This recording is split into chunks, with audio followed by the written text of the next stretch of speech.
Is India facing a new front in economic and strategic warfare?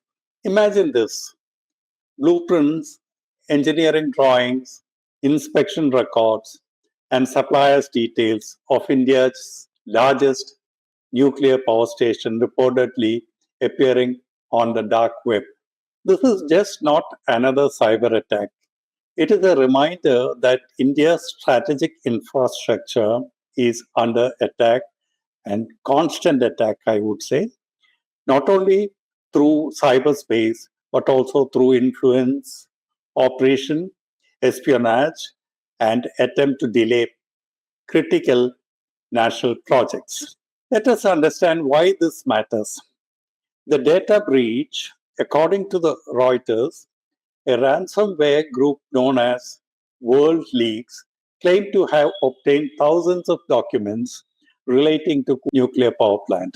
The files reportedly include engineering drawings, suppliers information, inspection report, insurance record, and internal project documents. Reliance Group, belonging to Anil Ambani, one of the contractors associated with the project, acknowledged that there had been a partial breach involving a third party data sender and said the government had been informed. While Reuters reviewed some of the documents, their authenticity has not been independently verified. Nevertheless, the incident raises serious concern about cybersecurity of India's critical infrastructure. Why Kudankulam matters? Now, Kudankulam is not another power station. It is India's largest nuclear power project and centerpiece of India's civilian nuclear cooperation with Russia.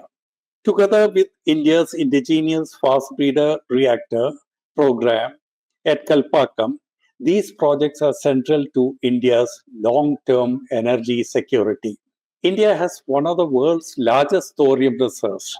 The country's long-term nuclear strategy aims to eventually utilize these reserves through advanced reactor technologies. You know, only a couple of months back, India has announced the successful commissioning of a prototype fast breeder.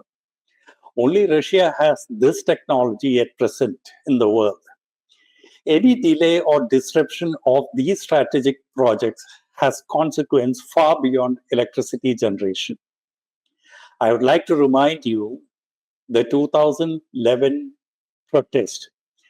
Many people remember the massive protest that erupted around Kudankulam in 2011.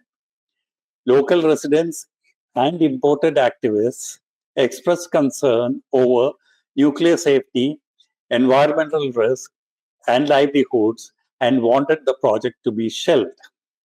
Indian government agencies found out that the local churches which organized this agitation and protest has received massive foreign funding, which became the subject of investigation, and several organizations later faced scrutiny under Foreign Contribution Regulations Act, which is called now FCRA. The Supreme Court ultimately allowed Kudankulam project to proceed while directing continued attention to safety measures.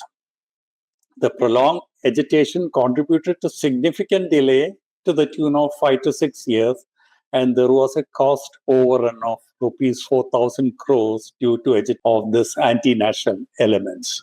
This brings us to a larger national question. India welcomes genuine charitable work.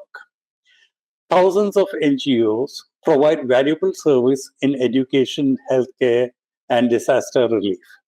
But when foreign funding enters organizations engaged in public campaigns on strategically important national projects, governments have argued that transparency and accountability become essential.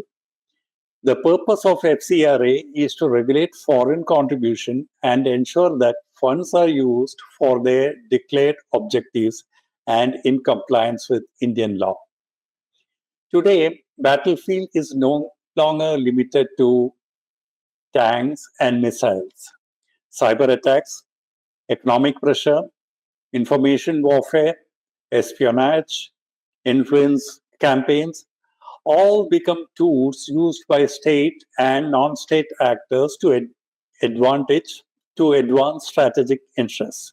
When a nation develops advanced technologies in sectors like nuclear energy, space, defense, or semiconductors, it inevitably attracts greater attention from foreign intelligence and agencies. The reported Kudankulam data breach should serve as a wake up call. India's strategic projects require world class cyber defenses. Foreign funding organizations operating in sensitive sector should remain transparent and subject to lawful oversight.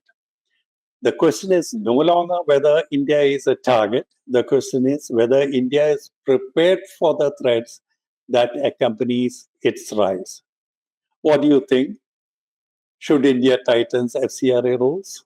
Please let us know in the comment box. Please don't forget to subscribe, press like button. See you with more videos